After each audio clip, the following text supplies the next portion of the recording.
From our State House studio in Montgomery, I'm Todd Stacy. Welcome to Capitol Journal. It's been 1 week since lawmakers met in special session to enact a new congressional district map that is, again, headed to federal court. A 3-judge panel of the 11th Circuit has scheduled a hearing to review the redistricting plan a little more than 2 weeks from now on August 14th. That's when the state hopes to learn whether or not the new plan will pass muster with the court and whether the question may ultimately end up back at the U.S. Supreme Court. Should the court reject the plan, a special master will be tasked with drawing a new district map. That special master is Attorney Richard Allen. His name is a familiar one for those who follow Alabama politics, as he has served in numerous roles in state government and Congress. Most notably, Allen was the chief deputy to 3 Alabama attorneys general. He was also commissioner of the Alabama Department of Corrections under Governor Bob Riley and retired as a brigadier general in the U.S. Army Reserve. This week, we also learned that Nathaniel Persily, a Stanford University professor appointed to be the cartographer on the case, has withdrawn from that position. The judges have asked the state and plaintiffs to submit 3 names of cartographers who could take his place. Governor Kay Ivey this week made a point to shift the state's focus to increasing the workforce participation rate. We've talked a lot about this on this show. In an op-ed for Alabama Daily News, Ivey wrote that while the state's unemployment rate is at an all-time low of 2.2%, that number belies a more problematic one, that the state's workforce participation rate is just 57.4%, among the lowest in the nation. Ivey wrote, quote, "Despite having one of the lowest unemployment rates in the country and a record number of Alabamians working, the percentage of Alabamians participating in the labor force is lower than almost any other state. While we are increasing that by the tens of thousands, we have to change this statistic. Getting folks off the sidelines and into the labor force is my next priority," end quote. You can read that full op-ed at aldailynews.com. The Joint Legislative Transportation Oversight Committee met this week here in the State House. They received updates regarding ongoing road and bridge projects and also discussed concerns about complying with the state safety laws. Capitol Journal's Karen Goldsmith reports. The Joint Transportation Oversight Committee is planning a tour of the state's bridges for itself and fellow lawmakers. Committee Vice Chair State Representative Margie Wilcox discussed the project at the committee's recent meeting. With an opportunity to explore covered bridges, marvel at structural wonders, and engage in insightful discussions, let's come together to honor our past, embrace the present, and build a stronger, connected future for Alabama. The first tour is scheduled for late August and will include a ride on the iconic Gee's Bend Ferry and a possible visit to Selma's Edmund Pettus Bridge. Also on that meeting's agenda was State Representative Philip Pettus's concerns that Alabama's Department of Transportation is not compliant with the anti-road rage law that requires placement of signs denoting use of the left driving lane. It's easy to figure, just like I-65, you come up and they got one at the 50, have a sign at the 100, 150, and then it is forever. There's no rhyme or reason in a multiple of 50 there's any signs. The 200 sign is, I think it's in your district, if I'm not mistaken. It's right below Clanton. There's no sign there. I don't know why. We've installed 116 of these signs across the state already. We would be happy to sit down with Representative Pettus, let him tell us where he thinks they should be that are not compliant, and we will either put them there if they need to be there, or we'll give him a reason why we believe the law says we have the discretion to consider not putting them there. Representative Pettus's other concern? The law also specifically says that every interchange with another interstate, there'll be signage. I've rode 65, 85, 20, 59, 459, no signs. Then his point about it, the interstate interchanges, and again, in those cases, we don't have any signs on the left shoulder, and as such, because we don't have a left shoulder, so that's our. It becomes a safety issue for our people, because if you put them up, they'd have to be maintained. They'll get hit. We've got concern about putting our people out on the shoulder like that of a busy interstate. In 2019, the anti-road rage law was passed. It prevents drivers from driving in the left lane on the interstate for more than a mile and a half unless weather, traffic, or road conditions prevent them from riding in the right lane. Edward Austin shares what Alabama's sign looks like. So there's a big, I think, a yellow sign across the top that says state law, and then underneath it on the sign says keep right except to pass. For Capital Journal, I'm Karen Goldsmith. This week marked 75 years since President Harry Truman desegregated the United States military via executive order. Capital Journal's Randy Scott reports on how the anniversary was celebrated here in Alabama. You're looking at an important military operation going on in Montgomery at the Museum of Fine Arts. It's a celebration for a very important moment in history for the United States Armed Forces. We're here to commemorate the 75th anniversary of Executive Order 9981 signed by President Truman. That was the executive order that desegregated the United States military. Major General Edward Vaughn joins other military personnel and city leaders as they honor Executive Order 9981, which put an end to a segregated U.S. military. That was a very important legal step that started the process that we're still walking today, and that's a process of equality and justice. And really, from a military standpoint, it's imperative to our war fighting. We're not going to be able to go to war and protect this country, and more importantly, prevent the next war unless we have all the talent from the United States on board. I'm here in celebration of Executive Order 9981. President Harry S. Truman signed that order on the 26th of July, 1948. We first met Colonel Aries Mitzer at a Rosa Parks statue dedication a year ago, serving as the first African-American female commander of Maxwell Air Force Base. She's moved on from that post, but returned for this event. It also honors the legacy of Sergeant Isaac Woodard, a black soldier brutally beaten while returning home by bus to see his family. The bus driver pulled ahead to the next town, which was in South Carolina, and had phoned ahead to the police chief. That police chief pulled off Sergeant Isaac Woodard, a black Army sergeant in his service uniform, off the bus, and in broad daylight beat him with his nightstick until he was blind. His family would find him almost a month later in a veterans hospital, and he would never see again. Woodard's story prompted President Truman to take action. President Truman knew it was time to do something major for our nation to show his commitment to the black Americans serving for our country. And so he signed two critical executive orders. One was Executive Order 9980, which desegregated the federal service, which is the civilians that serve in our federal government.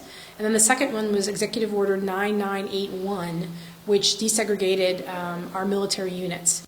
An act being honored 75 years later. I know I'm better as an airman, I'm better as a leader, I'm better as a human, and certainly as an American citizen for what our leaders did 75 years ago in breaking that barrier. For Capital Journal, I'm Randy Scott. We'll be right back with tonight's guests. You can watch past episodes of Capital Journal online anytime at Alabama Public Television's website, aptv.org. Click on the Online Video tab on the main page. You can also connect with Capital Journal and link to past episodes on Capital Journal's Facebook page. Joining me next is State Treasurer Young Boozer. Mr. Boozer, thanks for coming on the show. My pleasure. Thanks for inviting me. Well, it's been a while since you've been on, so I wanted to get you to remind our viewers of the role of the treasurer. You know, we talked to the finance director, we talked to legislative fiscal office people, legislative, budget people here. Can you describe your role as opposed to those roles that we hear some? Okay. In general, the treasurer is the banker for the state. So what happens is the state receives revenues in the form of taxes and grants and things like that, and payments from federal government. That comes into the treasurer's office. We receive it and we pool it into what I call the treasurer's fund, and we manage it. And when the money is needed by the comptroller to be able to cover expenses for checks or wire transfers that the comptroller has made, then we make that money available to them. So that is our primary function. but we're also responsible for many other things for the state. If you go in to look at our portfolio to see what it is, we have some college savings programs. We run the unclaimed property program. We run the SAFE program, which basically collateralizes public deposits so that there's no risk of loss for public entities that are have their money in the bank. I'm also on about, I think, 25 to 30 boards. Anytime anybody deals with cash in the state, they want the treasurer to be involved to handle the money and manage the funds in the state treasury. Sure. So when the legislature, what just happened last month, they're obviously talking about revenue. They write a budget that basically spends the money, but it's your office that actually has to tell the comptroller, okay, here's that cash, here's that money that you can pay out. Yeah. Well, really, when you think about the treasurer's office, it's all about flow. Okay. Right? So you have cash flow in, and that's from taxes and other monies that come to the state. We hold it for a period of time until it's ready to be spent by the comptroller. And it goes on all year long. I would imagine that we probably have a cash flow of, on average, about $200 million a day. Wow. And some days it's much bigger than that. We've on some days recently, we've sent out over $1 billion. Mm. And like any bank, when that money comes to you and sits for a while, you get to invest it. And that's what I wanted to get to, because we've seen some tremendous revenues coming into the general fund from those interests, that interest that you're accruing. I saw you in the hallway the other day because we had just reported on that, the new finance reports showing the general fund really benefiting from these interest payments for the state. And you said, well, hang on, that's not all. Let me tell you, more is coming. So update us on that. Okay. Well, and the number you heard, I think, was about $250 million. That's history. We have a tendency to look towards the future when we look at these numbers. And let me give you 2 points of reference. The governor appointed me to fill John McMillan's term on October 1st of 2021, so not quite 2 years ago. When I came into office, I get a report every day that shows me who we have money invested with, how much it is, what the interest rate is, and then we calculate what the expected interest earned would be over the next 12 months. So it gives us an idea of going forward what we can expect to earn. Now, that's all things being equal, because volumes and rates change. Well, here's the interesting thing about that. In October of 2021, we were managing about $8 billion, and the rate of return on that whole portfolio was 28 basis points. Okay. Just barely over 1/4%. Fast forward to where we are today. This morning, the number for the cash that's in the Treasurer's Fund is $12 billion. Wow. So it's up $4 billion over that time period. And that's big because it's a 50% increase in just the volume. The best part of it is that we have gone from 28 basis points on that portfolio to 422 basis points. And the Fed just increased the Fed funds rate this morning, or today, to 5.5%. I was going to say that a lot of that comes from the increased interest rates, right? It does. And it's all short-term rates. And that's where we focus our investments for the money that we manage in that pool. Well, because it's, like you said, it's coming in and also going out. So this is not long-term investment. That's right. Now, we have some that is a long-term investment, but it's a small part of that total amount. Most of it is cash and money market type investments. So what's happened is that we've gone to $12 billion. The rate on average is 422, but the marginal rate is now going to be 550 with what the Fed has done today. That number has gone from about $25 million to be earned over the next 12 months to about $500 million. Wow, that's what you're expecting. Yes, that's what we would expect. Wow, and does that go to the general fund? Yeah. Wow. Well, most of it does. Okay. I mean, there's some other smaller funds that get some of that interest income, but most of it goes to the general fund. So you think about it, it's up 20 times what it was. And it's kind of a once-in-a-lifetime event. And we saw it happening, and we said, we're going to take advantage of this. We abide by the slogan SLY, safety, liquidity, yield. It's got to be safe. We got to get our principal back. It's got to be liquid. We got to be able to get it when we need it, and then we look for yield. But taking all those things into consideration and what the market is today and has been for the last 2 years, we've been prudently aggressive in earning on that portfolio. Here's another couple of numbers. I'm a numbers guy, right? Of course. We're glad that our state banker is a numbers guy. So when I came into office back in 2011, the general fund was about $1.4 billion. Mm-hmm. The amount of projected earnings that we have in this portfolio, all things being equal, for the next year will generate over a third of what that balance was that year in the general fund. It's amazing. It's crazy to think about. And going to the interest rates, nobody really likes to see interest rates go up. It's tough. If you want to buy a home, it's tough on maybe individual finance. If you want to buy a car, stuff like that. Sounds like it's actually a boon for the state because we're the ones lending, right? Yeah, because we're on the opposite side of the transaction, right? So if you're a borrower, it's painful. If you are a lender, like we are, mm-hmm. it's a once in a lifetime opportunity. It's a windfall. Yes, absolutely. Well, that's really interesting. Well, what other funds? We talked about the Alabama Trust Fund. I know they had some legislation this year to pay, I think, completely pay it back. How are we doing in those trust funds? The Alabama Trust Fund is doing very well. We had a large amount that was outstanding from the state that was due us when. I guess it was 2013, 20. Yeah, it was 2012. It was 856 or something like that. That was the constitutional amendment that took $457 million. Yeah, they had revenue shortfalls and said, Yes. okay, we need to borrow from this trust fund, but with the agreement to pay it back. Yeah, and it was a really long-term agreement. And what's happened is with the cash flow that the state now has, they were able to prepay those long-term obligations. So we have received that, and we invested it as quickly as we could. With respect to the Alabama Trust Fund, if you look at the trust fund itself, Forever Wild and also the county and the city municipal trust fund, we're managing about $4.6 billion. Mm-hmm. And 2021 was a great year. 2022 was a disaster. We basically gave it all back, and now what's happening is that it's recovering and it's performing well. Mm-hmm.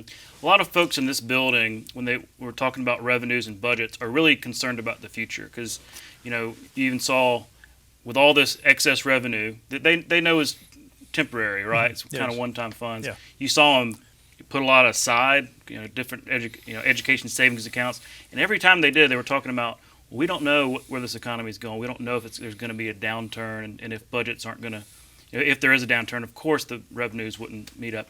What do you look at these markets? You look at this as much as anybody. Yeah.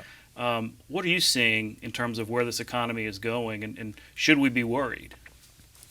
So here's the way I view this. You'll probably watch CNBC and you'll see somebody project, well, the economy grew at 2.1%. I'm not really concerned about the exact numbers. Okay. What I look at, I talk to a lot of people, I read a lot of stuff, I watch a lot of things. I basically have four things. The economy is either good or it's bad, it's getting better, or it's getting worse. Okay. Pretty simple. It's very simple, right? And so where are we right now? The economy is good, but it's getting worse. And it's getting worse at a relatively slow pace. So that's why when you look at the news right now, there'll be economic releases of information, and some of those numbers will look really good. But then on the opposite side, there are some other numbers that look bad. But this is what happens when you're at the transition point, right? So if we're on a curve like this, and it starts to bend over like that, you're going to get some bad news on the way down. When we get to a point where everything is bad news, the economy's bad and it's gotten worse, right? So what's happening is that the Federal Reserve, in order to curb inflation, has increased Fed funds rates. Mm-hmm. And they've been doing it very aggressively over the last couple of years. Where are we now? They just increased it to 5.5% today. When the Federal Reserve raises rates, it slows the economy down. That's just the way it works. The issue is going to be, does it slow down enough to cause a recession? And that is, people have been predicting a recession for the last 2 years. Sure. It is slowing down. How slow will it get? I don't know. But I think you're going to find out what that answer is probably in the next 12 months. But it's intentional, right? Because it was overheated in terms of a lot of cash, a lot of inflation. Totally intentional, because inflation at a certain period of time got to 9%. Well, that'll kill the middle class. That will kill your economy. Sure. And so with the rate increases that they've had, it has slowed it down. And I think that it is getting close to being under control. We had a meeting last week, and a guy got up and made a prediction about what was going to happen, and said that interest rates will start to fall next year, and that inflation will decline. I'm not sure I believe that. And here's the reason, is that of the $12 billion that I have, a good chunk of that is for federal money that's going to be used for programs for broadband, water and sewer, you name it, right? And that money is going to have to be spent in the next 3 to 4 years. Yeah, we haven't spent it yet, right? So That's cash right. is still going to flow. And we just started spending it too. A couple of months ago, I had not 12 billion, I had 14 billion.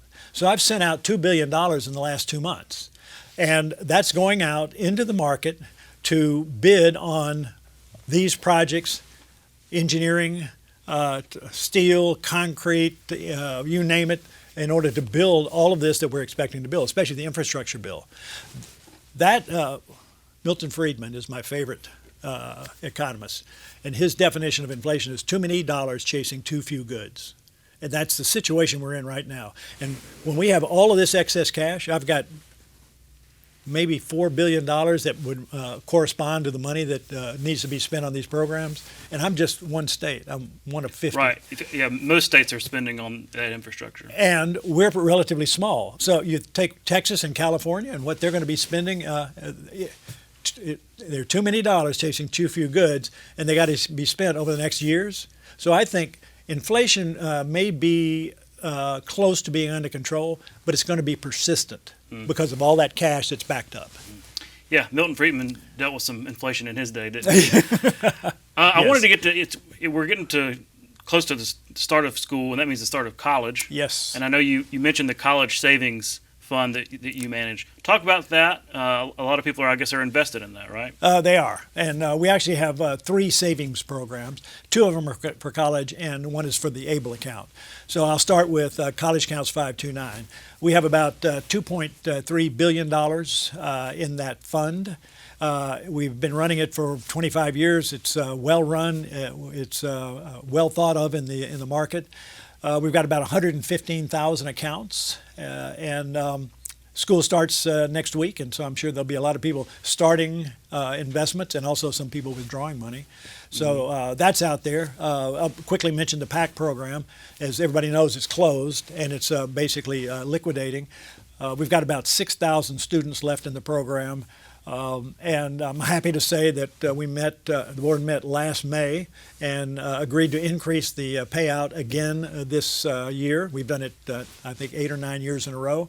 And I believe this is the first time that we're going to be able to say that every student will get full tuition from the school they go to because we've finally gotten the rates to that level. So it's been quite a struggle, but tough road. I think maybe a happy ending to the PAC program. Incredibly happy ending to it. And the last thing is the ABLE account, which is 529A, and that is a similar kind of savings account for people with disabilities. It kind of matches up with the College Accounts savings program.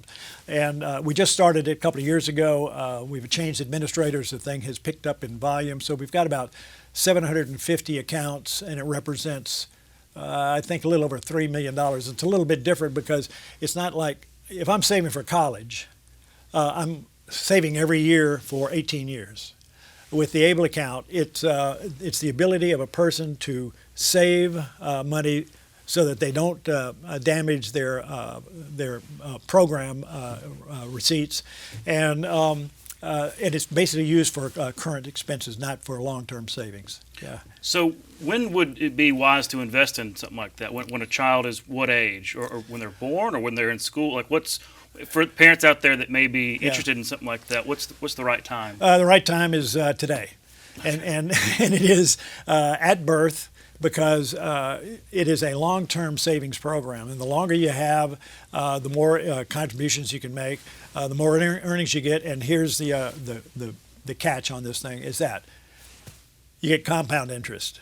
And my dad used to tell me compound interest is the eighth wonder of the world, right? Because you may work on Monday to Friday, 8 to 5, but compound interest works 24/7.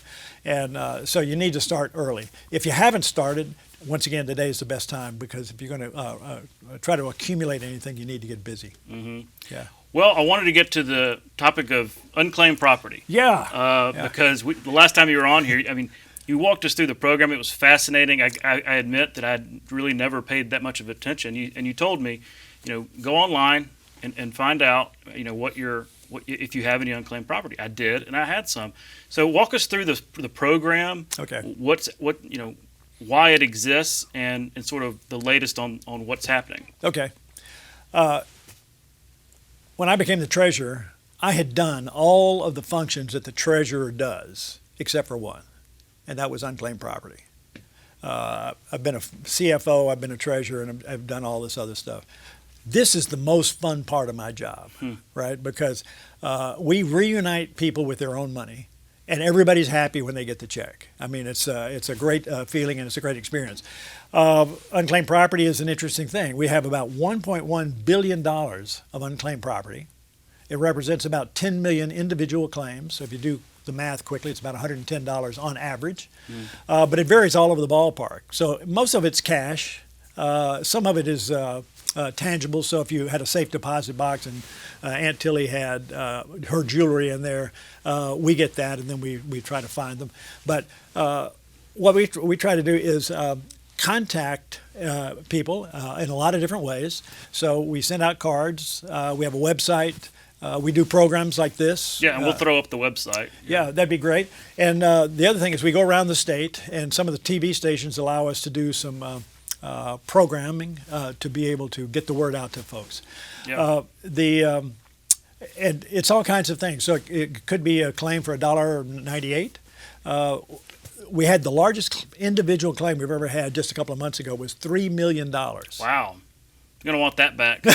Absolutely. You kind of wonder, how did they lose track of that? Right, but, yeah. But that's another story, right? Yeah. So what we do is we get the word out. We have people look for their names, and look all the time, right? Because the people who are the holders have to report this between November and January.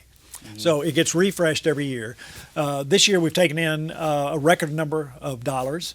We're on the verge of paying out a record number. Last year we did $43 million. I think we'll do more than that this year.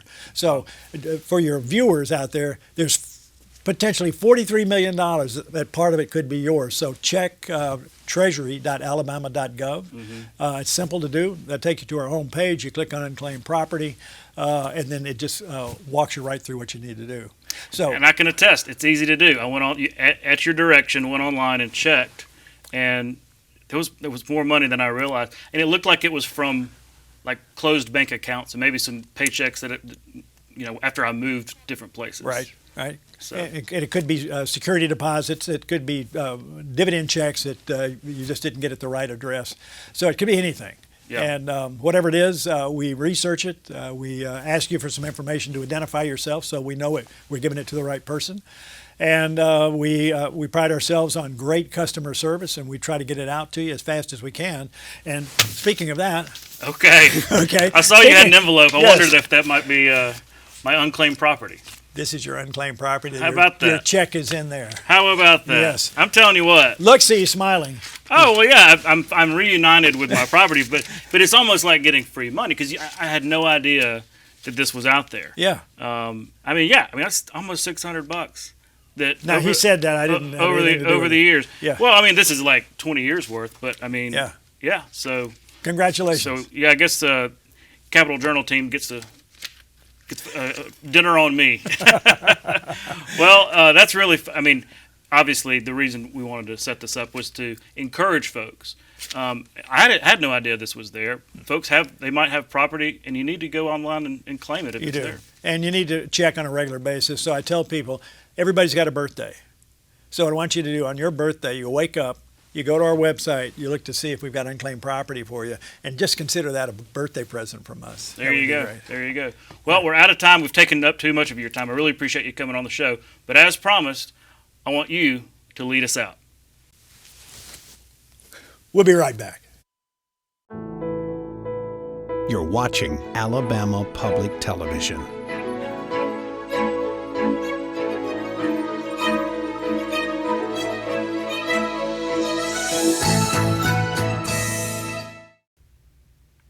Joining me next is Dr. David Hughes, Professor of Political Science at Auburn University, Montgomery. David, thanks for coming on the show. Well, I'm really happy to be here. Thanks. Well, it's been 1 week since the legislature met and finished its special session to redraw the state's congressional map. It was a dramatic week. It was traumatic for some of us covering. It was a long week. But we've had a week to kind of digest it, think about these new lines. We know we're heading to federal court on the 14th. So let me just ask you in general, as you were following what the legislature was doing, the different proposals, what did you think of the final map that they ended up settling on? Well, I think Democrats were probably misleading themselves if they thought that the Republican legislature was going to give them 2 slam dunk districts. I think that a lot of political scientists, a lot of politicos were watching the legislature and expecting that they'd probably try to come up with a map that's as roughly the status quo as they could get. The current map favors Republicans in 6 of the 7 state congressional districts. And it looked like the court was going to impose some new map on them that would allow Democrats to potentially get 2 of those 7 districts. So, what do you do if you're the legislature and you want to protect your people? Well, you try to nudge the needle a little bit in favor of the Democrats, but you do it not so much that you actually cause one of your own to lose their next race. And a lot of us were looking at the map and saying, okay, well, Barry Moore's probably in trouble, or maybe Jerry Carl down in the Gulf Coast is in trouble. But really the map that they wound up passing last Friday is really going to favor both incumbents and put nobody really in any real danger of losing. Yeah. I mean, it's and we've got a map up here right now. Yeah, the final one. There were some maps earlier, especially like the plaintiff map that was sort of proposed. Certainly would have been more trouble for that second district for any Republican to have a chance. But now, as it's drawn, that second district is at 39%. Let's just say 40% black voting age population. That's not. Most people you talk to say that's not nearly high enough for Democrats to have a chance there. If it were to remain in place. Sure. And what we're going to get if that map is actually implemented is a district that looks competitive.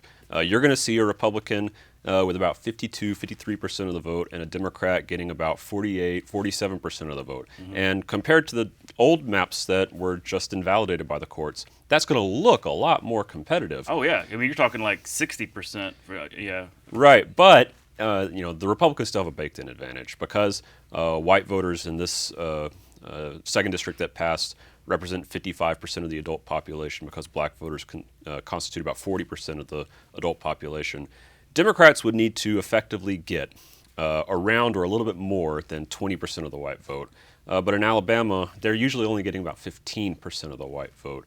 And that's a problem because, it's really hard to run 5 points ahead of what you've normally been doing. Even a really strong candidate like Walt Maddox, who ran in 2018, did much better than most statewide Democrats, fell short of that. So it's going to have to be an anomalous year. Republicans are going to have to nominate somebody really toxic like former Chief Justice Roy Moore in order for Democrats to have any chance of winning that second district. And so, the courts are asking for an opportunity district. And this is language that the Republicans are really hanging their hat on, that, yeah, Democrats have an opportunity. We're making the margins a little closer. But is it really an opportunity if Republicans are still projected to win that seat 9 out of 10 times, if not more? Mm-hmm. And it is interesting. I was talking with Senator Smitherman about this. You go back to 2008 when that district was Democratic, right? It was Bobby Bright. And really in those years, 08, 10 was very competitive, but between Republicans and Democrats. Not so anymore because, like you said, the trend has gone. We're so racially polarized in our voting, and it's just gotten more so. Well, let's talk about those percentages because we know we're heading to federal court. Some of the proposed maps that were, being floated. Matter of fact, the one that was passed by the House originally, the Pringle map, you might call it, had a lot higher percentage of that black voting age population, 43, almost 44%. So knowing that we're going to federal court, knowing that the 3-judge panel is going to rule on this, going to be looking at these percentages, why not pass that higher percentage? Do you think they would have had a better chance in court had they passed the 43, 44% BVAP? Sure, I think they would have had a better shot. I think it still would have been a little questionable because when we think about these opportunity districts, usually you're going to have a black voting age population closer to the high 40s, 47, 48%. You don't really have to get it at 50 in order for a black candidate to win, but especially down in South Alabama, where racial attitudes on party are so polarized. There was a map that was floated by Bobby Singleton that would have made Jefferson County its own opportunity district. But it's not going to be that high of a black voting age population because you have a lot more white Democrats in Birmingham. In South Alabama, that's not the case. There, you really have to bump black voting population up closer to that 50% threshold in order for the candidates to have a genuine shot at winning. But yeah, I thought it was a little short-sighted that the Alabama legislature decided to retreat back to a black voting age population closer to 40%, because that makes it a lot more likely that the federal courts are going to intervene and draw their own map for Alabama's congressional districts, a map that will be far less favorable toward a Republican who's running in that second district. What I kept hearing from Republicans, to push back on that, is they are essentially they know that this 3-judge panel is not going to like this map, right? But so whenever that ruling comes down, let's say it's the 14th of August or maybe a couple of days later, they're ready, meaning the Attorney General or whoever is ready to sue back to the Supreme Court to get the question back up there, and they're confident that what they've drawn in terms of compactness of districts, keeping communities of interest together, sort of answers what Justice Kavanaugh wrote in his opinion, back in that ruling, thinking, okay, if we can flip Kavanaugh gambit, then this map could stand. That's sort of the legal argument that they're going with. What's your take on that? Is that sound in your mind? It's a gamble. I probably wouldn't have chosen that strategy if I were in their shoes, but maybe they've got some information I don't have. But when I read the opinion handed down by the Supreme Court several weeks ago, my reading of it was really that the Supreme Court, including all 5 in the majority, including Kavanaugh, were rejecting the state of Alabama's argument that their historical interpretation of Section 2 of the Voting Rights Act, which is what is important for this analysis, that they simply weren't going to throw out 40 years worth of precedent on this issue. And it could be that Kavanaugh's concurrence in that decision and the portions of Robert's majority opinion that he withheld his assent from give Alabama Republicans something to work with, but I think it's not a whole lot to work with. And I think if I'd been in their shoes, I probably would have opted for a map that would have made its way through the district court successfully. But I'm not in the legislature, so. Well, because all they do, let's just say that the 3-judge panel does reject it, and we sue to the Supreme Court. All the Supreme Court has to do is say, no, we're not going to hear the case. They don't actually have to come back with a ruling, another ruling. They can just deny cert, and that's the ball game. And then, like you said, it goes to a special master to draw the districts without the input of the legislature. Yeah, if a special master gets their hands on it, you're probably going to see something that looks a lot like either the map that was submitted by Evan Milligan as a plaintiff, or the map that we saw from Bobby Singleton. And those maps really only disagree about where that second majority minority district is going to go, where the opportunity district is going to go. Singleton's map gives Birmingham essentially its own congressional district, whereas Milligan's map takes voters from the Gulf area. Yeah, the second and the first. And I also heard Republicans say during the session, like, well, why not try? Is kind of the point you were making at the beginning. We're not going to just give it away. Why not at least give it a shot and see if we can keep a Republican district there? So I understand that, but yeah, it's certainly headed to court. Let's just game this out a little bit.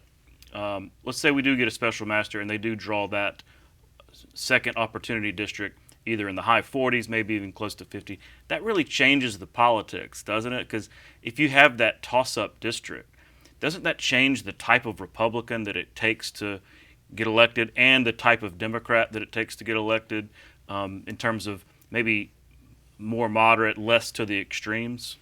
Oh, for sure. And, that's something that we used to be really comfortable with in the South. Back in the 70s and 80s, when Republicans were becoming competitive with the old guard Democrats who had represented the South for so long, those old guard Democrats had to assemble what we call biracial coalitions. Mm-hmm. And you can see their voting pattern change in Congress. You see a lot of these folks, people like Herman Talmadge from Georgia, who had once supported segregation, all of a sudden they're voting in favor of making MLK Day a holiday, or they're voting in favor of the 1982 renewal of the Voting Rights Act. So it changes the behavior. It makes the politicians more moderate. And who knows, maybe this is exactly the antidote America needs for its polarization problem, is that you get some new maps in the South that force politicians to come back to the middle a little bit. One of the problems we have in Alabama is that every incumbent is so safe. They're going to win their reelection by 60, 65, 70% of the vote.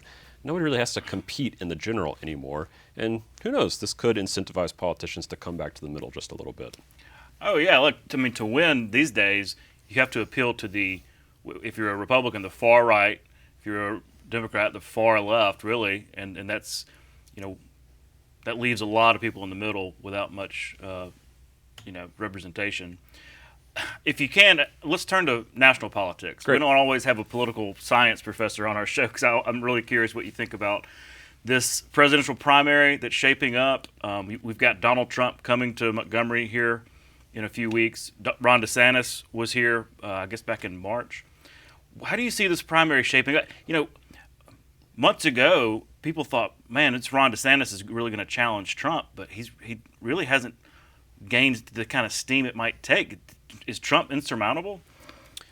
I wouldn't go so far as to say insurmountable, but I think it's definitely trending in that direction. If you look at the public opinion polls that are out there right now, Trump's support is in the ballpark of half of the Republican primary electorate. If this were a two-person race, I'd say that Donald Trump is in trouble, but it's not. You got a whole field of candidates that just like last time. And it's just like how he emerged in 2016 as the candidate, where there was just too many other Republicans who were sucking up that anti-Trump electorate. And Mitt Romney was in the Wall Street Journal maybe yesterday, appealing to the donors of the Republican Party of, you need to lean on these Republican candidates when they have no path to victory. Turn off the flow of money and cut these folks off so we can winnow the field, and really try to take Trump down this time. Because it's not unrealistic to think that by the time we get to the general election of 2024 that Trump has possibly been convicted of some crime, whether it's certainly be on trial or something. Right, and we see the special. But that doesn't seem to affect his base. The more indictments, the more popular he gets amongst his base. Yeah, we've had enough polling now since the first indictment came out of New York that Trump is not going to, or at least so far, he has not suffered whatsoever in the eyes of the Republican electorate. In fact, he seems to have improved, and we've seen Ron DeSantis really struggle. So, who's going to be that standard bearer for, if not the anti-Trump, then at least a candidate like Trump, who can maybe go toe-to-toe with Joe Biden a little bit more competitively come next November. Yeah, I mean, Democrats I talked to really want Republicans to nominate Trump, thinking he's the easiest to beat. And I would tend to agree. Biden, yeah, for Biden. I mean, because obviously Biden has his own troubles. What about a candidate like Tim Scott? Recently his super PAC just made a giant fundraising pitch. They're spending like $40 million in these early primary states. Does a candidate like that have a chance to get a foothold, like Iowa, New Hampshire? I know his home state of South Carolina. Where do you see him in this race? He's an attractive candidate. He's got a lot of personal appeal. When it comes to his voting record, he's roughly in the middle of the bell curve among his Republican colleagues in the Senate. And if you look at his issue statements, he tends to represent something, if not mainstream, maybe a little bit more of a MAGA-type candidate. So he's got something for all the different lanes in the Republican Party, and I certainly haven't seen any evidence that there's a cloud of scandal hanging around him. In fact, everybody who meets him seems to pretty much like him, even if they don't agree with his policy stances. But yeah, his vulnerability is that he's still relatively unknown as a national candidate. And maybe it's the case that he uses this election as an opportunity to do a little branding, something like what Mitt Romney did in 2008, leading up to his 2012 run for election. So maybe he's setting the stage for a 2028. But one piece of evidence that I've noticed is that even in the polling in South Carolina, Tim Scott's currently polling in 4th place among Republicans. That's his home state. So it's really hard to make a pitch for why Republicans in the national electorate should support you if you haven't even earned the support of the state from which you've been elected to represent. Fascinating. Well, we're out of time, but thanks again for coming on the show and sharing some of your perspective on all these issues. Really enjoy being here. We'll be right back. You can watch past episodes of Capital Journal online at video.aptv.org. Capital Journal episodes are also available on APTV's free mobile app. You can also connect with Capital Journal and link to past episodes on Capital Journal's Facebook page. And you can listen to past episodes of Capital Journal when you're driving or on the go with Capital Journal podcasts. Next Thursday, Alabama Public Television will air a new documentary, Sink the Alabama. And joining me next to talk about it is the producer of that documentary film, Robert Clem. Robert, thanks for coming on the show. Thank you for inviting me. Well, we're excited about this documentary. It's an exciting topic, the CSS Alabama, from the Confederacy. Lots of history behind here. But I wanted to start out by asking you, where did this project come from? Where did where did it originate, this idea? Well, first of all, let's say that, I've done a number of films about Alabama subjects, from Alabama, and I'm fascinated by its complex, you could say, history as well as culture. I've done films about authors, I've done music on black music, and this is my third film about controversial American historical figures. I did one on Big Jim Folsom, one on John Patterson. So somehow this one was the next one. Now, I've always been fascinated, of course, by the Civil War. I think this story, I seem to come to the conclusion that this story really had a lot of interesting points about the Civil War that aren't necessarily touched on in most other histories of the war. First of all, it's at sea. It was the most famous sea story in the whole Civil War. But I wanted to say, first of all, maybe second of all, that it's not really necessarily about Raphael Sims. Okay. He is the protagonist of the story, but we also follow the Secretary of the U.S. Navy, Gideon Wells, who hated Raphael Sims. And he was the one who couldn't find him, first of all, for 22 months. Yeah, a very elusive ship. Raphael Sims, well, he was a masterful sailor. He knew how to escape from the Union ships time and time again. He had some kind of Houdini-like aspect. I think he'd been a sailor since the age of 14. He had been in the United States Navy. He wasn't able to get a command at sea with the United States Navy. And when the Confederate Navy opened up, there he was in Mobile, Alabama. He was offered a commission by the Confederacy to assault and burn, destroy Union merchant ships, which he was quite successful at.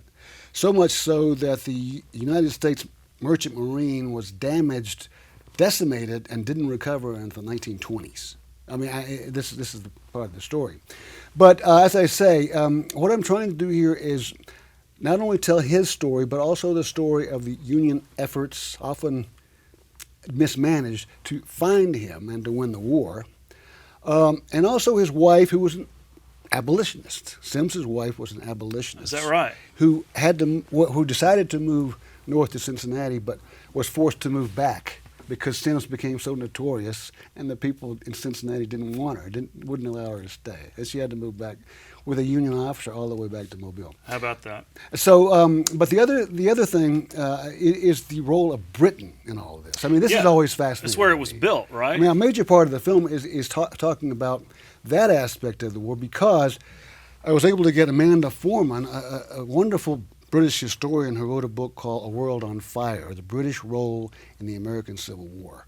Brilliant book. And she's in the film, and she basically tells us how the British came to, first of all, they hated slavery, but they ended up supporting the South for various reasons.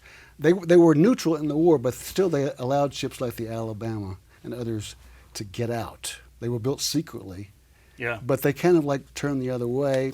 Hard to say. So that's a part of the story, and it really is a fascinating story, I think so. Yeah. But it's multifaceted. It's not just about Raphael Sims. Okay. Yeah. Well, and I noticed in some of the clips, and we're going to air a clip here in a second. It's not all documentary. So there's some dramatization involved. So it's like combining those two.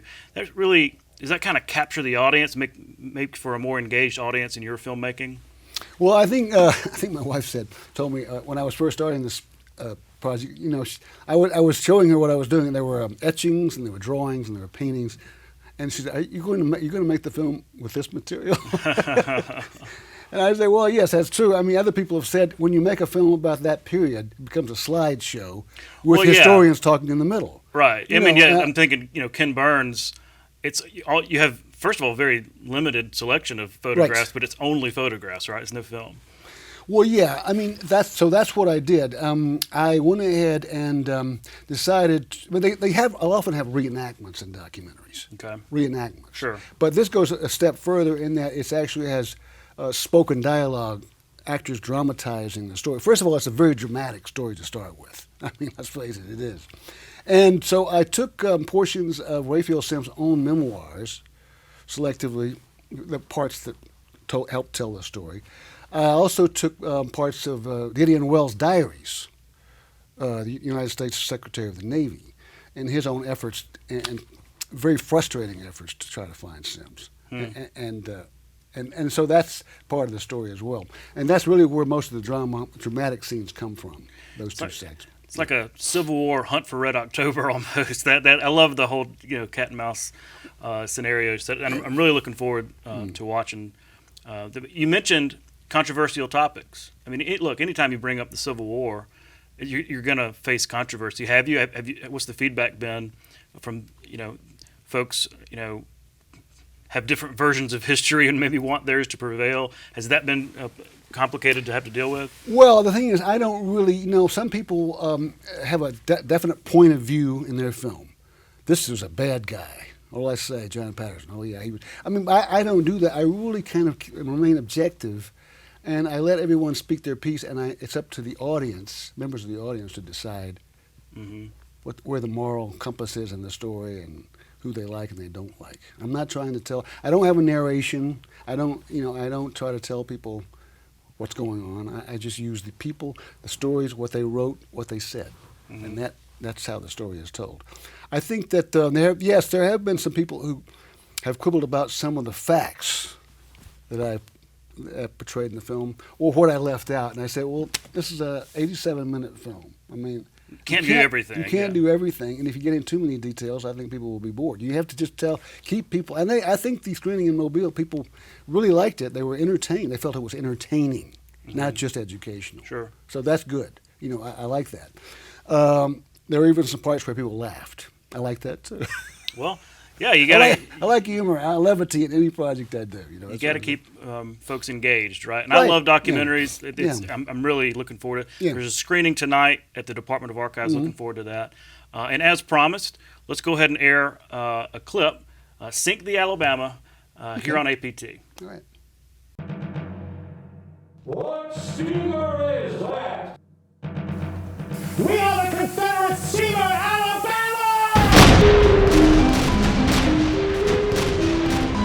Dearest Anne, the Confederate Navy has commissioned me to do the enemy's commerce the greatest injury in the shortest amount of time. Sims was essentially responsible for decimating the Union merchant fleet. Gideon Welles was the Secretary of the Navy. They not only couldn't sink him, they couldn't find him.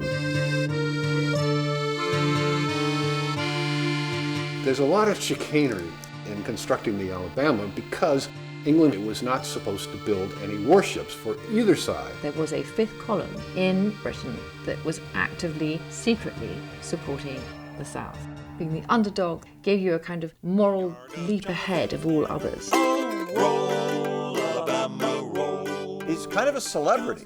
Hundreds of ships are looking for him. He just shows them his heels and off he goes. The fact is, it was not inevitable who would win the Civil War. Now President Lincoln has determined we must free the slaves by proclamation or be ourselves subdued. I thought that your war had arisen out of the slavery question. That is a common mistake of foreigners. You are the wife of Raphael Sims, the pirate? An advocate of slavery? But I am an abolitionist.